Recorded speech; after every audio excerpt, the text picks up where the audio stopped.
So I can see those distant mountains. This is Lake Ossipee, and I can see the distant mountains in there, but I'm going to emphasize those a little bit more. So I'm going to kind of pull in my, right into the sky color I'll work. So I've got my greens, and I'll kind of cool it down. I'll even add a pinch of black into it. Hi everyone, I'm Linda Marino, a live wedding painter, and today I'm at the beautiful Castle in the Clouds in Moulton Borough, New Hampshire. This historic estate, built in 1914 by millionaire Thomas Plant, sits high above the Ossipee Mountains, offering breathtaking views of Lake Winnipesaukee and the surrounding countryside. Originally intended as a lavish private residence, the estate now serves as a popular destination for visitors and events. With its sprawling gardens, historic buildings, and charming carriage house, this is where Michelle and Alan will be getting married today. I need that today. So my palette is really considered a limited palette, but what I use is, I've got yellow, red, and blue. That's my limited palette. I'll just put a touch of the browns on, a transparent red oxide, and a burnt umber. And I always like to put a little bit of ivory black that helps bring the chroma down when it's a little bit too bright for the day. We will use, this is a primary magenta, so that would be helpful for those roses. I've got a naphthol red, yellow ochre, Indian yellow, and my lighter yellow, azure yellow, ultramarine blue. So that's my primary set. And so what I'll do is go ahead and put some of the colors down, kind of put it on a bead, a line, so that I can kind of pull from either side when I'm painting. And one of my favorite colors for the landscape is this yellow ochre, which I use. As you can see, I don't have any green on my palette, but I always like to mix my yellows with the blue to make my greens. It gives it a much more natural color, as opposed to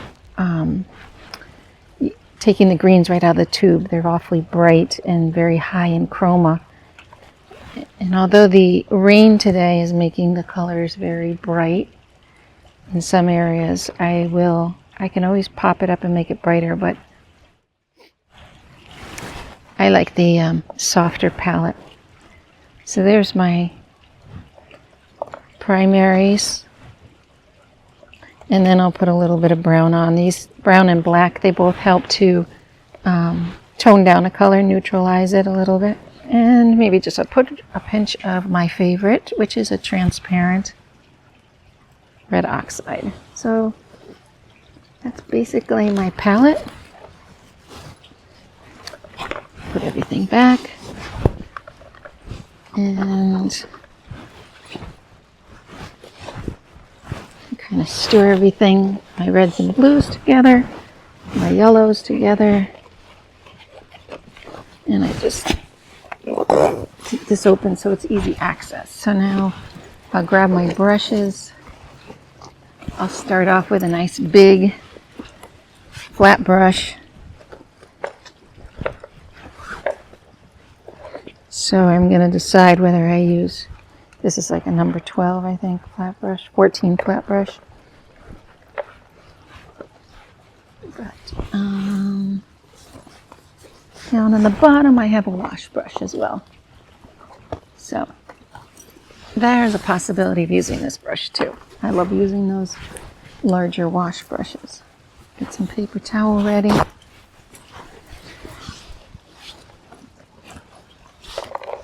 I got my drawing set, and I'll start with some of the sky. So quite misty.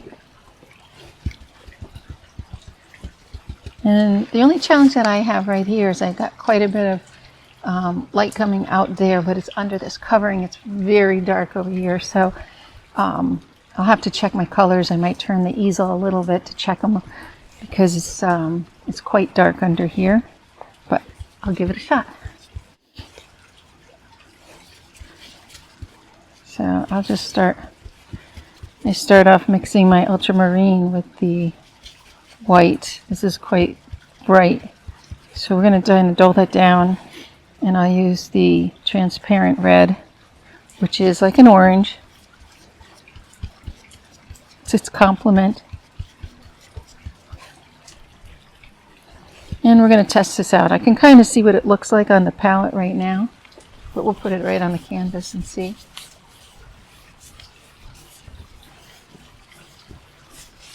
But knowing that this is my base and I can always go over it, I'll probably go over it with 4 or 5 more layers on top of it, adjusting the color to what I want it to be. This just gives me a good start. You know, you got to get the canvas started, and then I'll make adjustments as I go.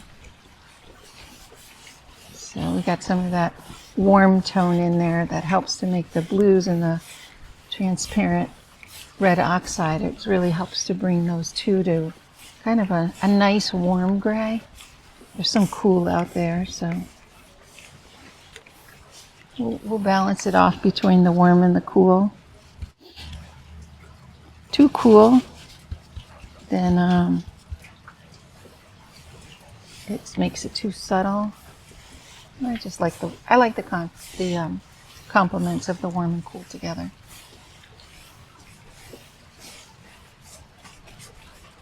Okay, we've got the backlight on the canvas.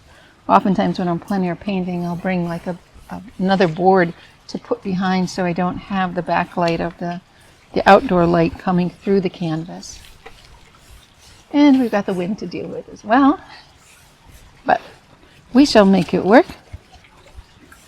I know Michelle, this is the scene that she had in her mind, her vision was to have the two of them, her and Alan, up here for their ceremony. Ceremony might be inside just because of the rain. I think they did call it. Doesn't look like they're going to set up the chairs out here. So I can see those distant mountains. This is Lake Ossipee, and I can see the distant mountains in there, but I'm going to emphasize those a little bit more. So I'm going to kind of pull in right into the sky color all work. So I've got my greens, and I'll kind of cool it down. I'll even add a pinch of black into it. And let's just see what happens when I put those in. So I'm looking to capture. I can see them kind of way in the distance, very soft, very subtle.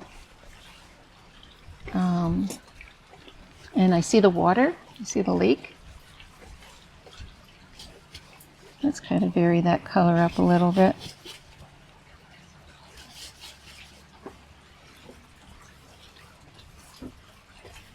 Okay.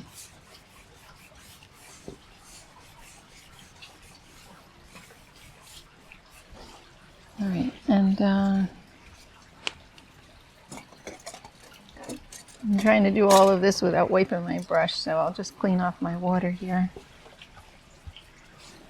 I'm going to add some of the lake in, so I'll bring this to a little bit more of the blue.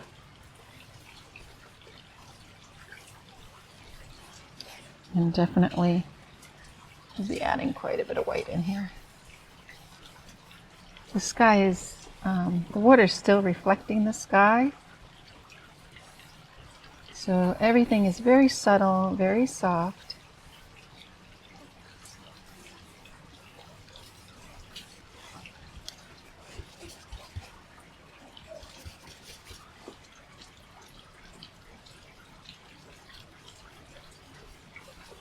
I'm just trying to get these layers in.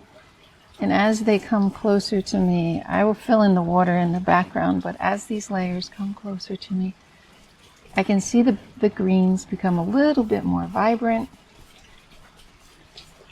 So the chroma gets higher, but not too high, because we don't want really bright greens.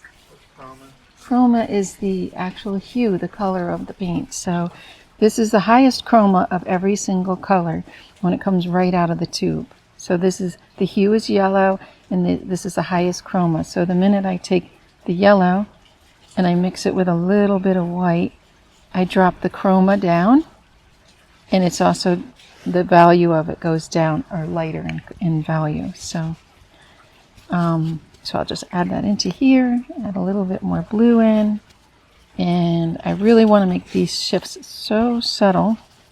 That's a huge jump. So I'll start adding some sky in, the sky color.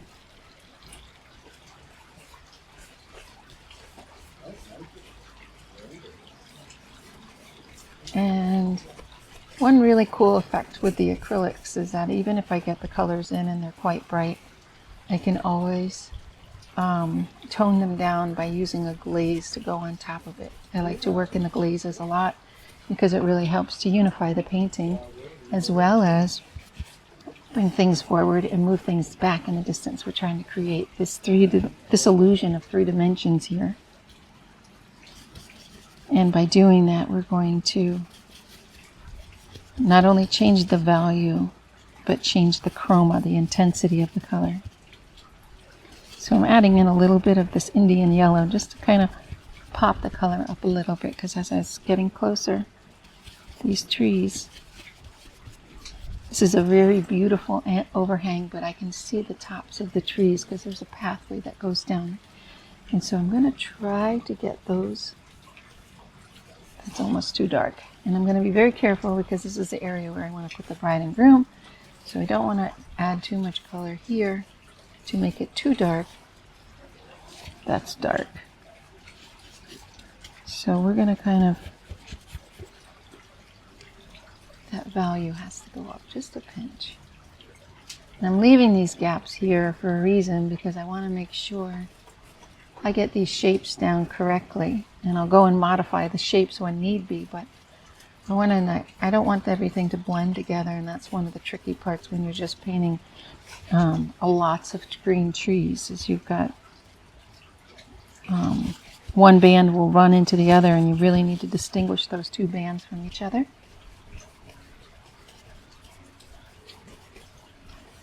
And as I get down here, this is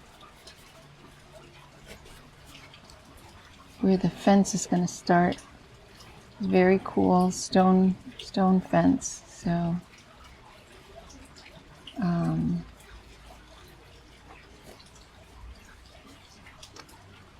going to start putting that in. I might even tone that down a little bit too.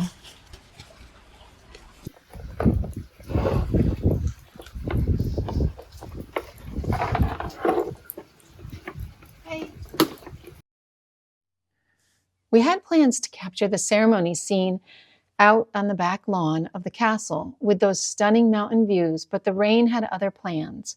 Instead, the ceremony moved inside to the carriage house, where I'm now setting up to paint. The space is so cozy and intimate, with a dark wood beams, soft string lights, and beautiful pink and white florals, adding a romantic touch. I'm excited to capture this special moment despite the change in the weather. Stay tuned as I bring this scene to life. All around there's no one but you. Here, hold my heart. Stranger sound gets around us two. In between our sparks, you come and go like a monsoon rain. You hide and show like a lightning bolt. You have it all. I go red when you're sitting nearby. I'm like a young child. Oh, it's silly how time just flies when we play and you hide. You come and go like a monsoon rain. You hide and show like a lightning bolt. You have it all. And there's no one but you, no one. There's no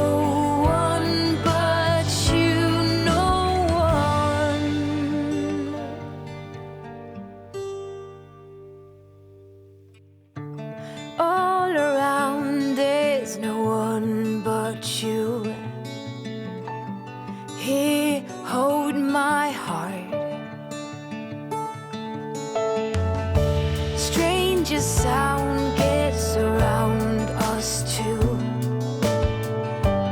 In between our sparks, you come and go like a monsoon rain. You had a show like a lightning bolt. You come and go like a monsoon rain. You had a show like a lightning bolt. You had a show. You had a show like a lightning bolt. If you like this video, please hit the button and subscribe to my channel for more behind-the-scenes content. And if you're interested in having a live event painting to capture your special day forever, you can reach out through my website. Let's create something unforgettable, capturing this moment forever.